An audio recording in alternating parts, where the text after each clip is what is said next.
ஒரு சமயம் பிருகு முனிவர் சிவபெருமானை தரிசனம் செய்ய கைலாயம் சென்றார்.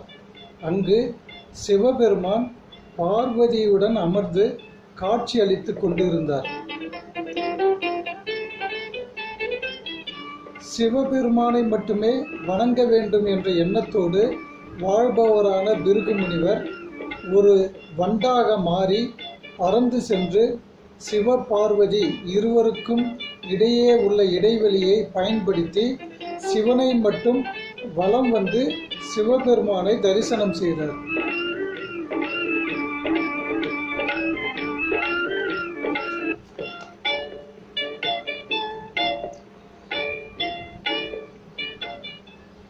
இதனால் கோபமடைந்த பார்வதி தேவி தனக்கு சிவபெருமானின் உடலில் பக்கம் பாதி இடத்தை அளிக்குமாறும், அவ்வாறு தான் அந்த பாதி உடலில் குடியிருக்கும் பட்சத்தில் சிவபெருமானை வணங்கும் அனைவரும் தன்னையும் சேர்த்து கண்டிப்பாக வணங்க வேண்டி தானாகவே அமைந்துவிடும் என்று சிவபெருமானை ஒரு வரம் வேண்டினார்.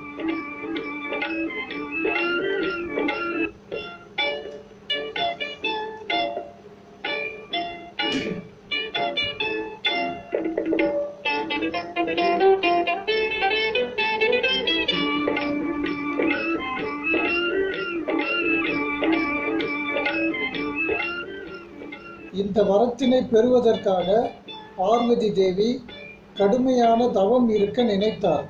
இதற்கென இந்த பூலோகத்தில் பச்சை அம்மனாக அவதரித்து சிவபெருமானை நினைத்து தவம் இருந்தார்.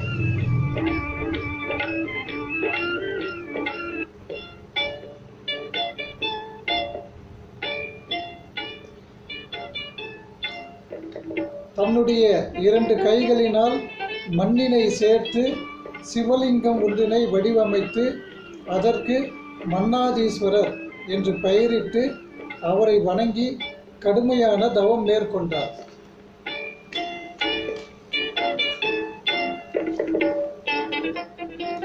இவரது தவத்தினை கலைக்க எண்ணி அசுரர்கள் கூட்டம் ஒவ்வொன்றாக படையெடுத்தது. இதனை கண்ட மகாவிஷ்ணு விஸ்வரூபம் எடுத்து அசுரர்களை அழித்தார். வாழும் முனியாக அவதாரம் எடுத்து பச்சை அம்மனின் தவத்திற்கு உறுதுணையாக இருந்தார்.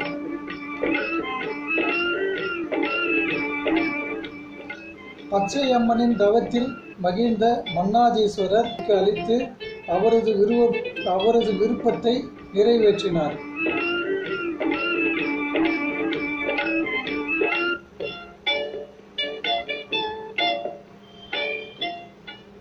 சென்னையை அடுத்த திருமுல்லை வாயிலில் மன்னாதீஸ்வரர் உடனுரை பச்சையம்மன் கோயில் எழுந்தருளி கோயில் கொண்டு உள்ளனர்.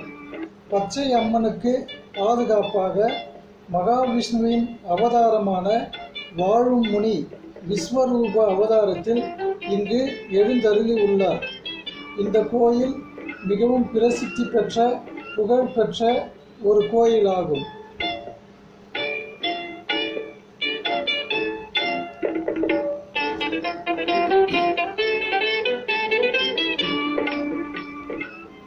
ஜாதகத்தில் கோளாறு, திருமண தோஷம், வியாபாரத்தில் நஷ்டம் இவற்றுடன் வறுமை நீங்கி உடல் நலம் பெறவும், எல்லாவற்றிற்கும் மேலாக மன நிம்மதி வேண்டியும் குழந்தை பாக்கியம் வேண்டியும் லட்சக்கணக்கானோர் இங்கு வந்து பச்சை அம்மனை வழிபடுகின்றனர்.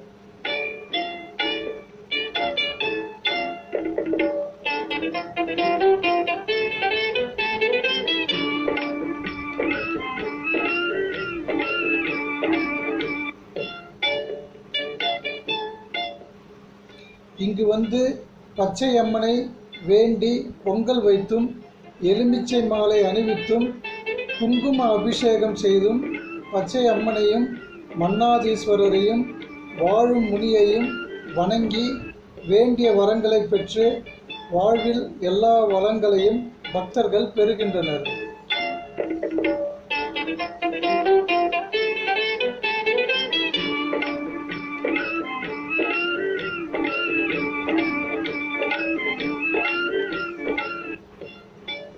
இங்குள்ள பச்சை அம்மனை தரிசனம் செய்யும் போது அவரது முகத்தில் இருந்து ஒரு சாந்த சொரூபமான ஒளி வெளிப்பட்டு பக்தர்கள் மீது விழுந்து அவர்களை ஆட்கொள்வதாகவும் பக்தர்கள் நம்புகின்றனர்.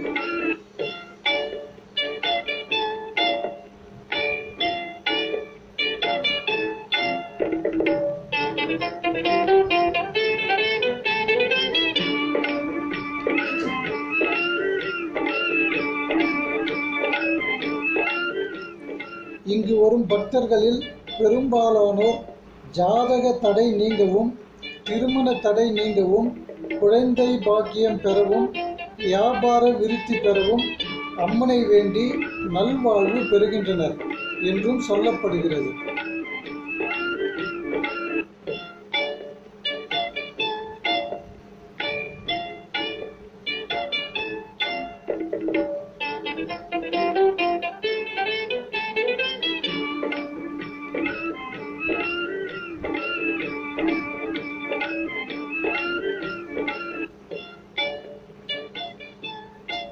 ஓம் சக்தி ஓம்.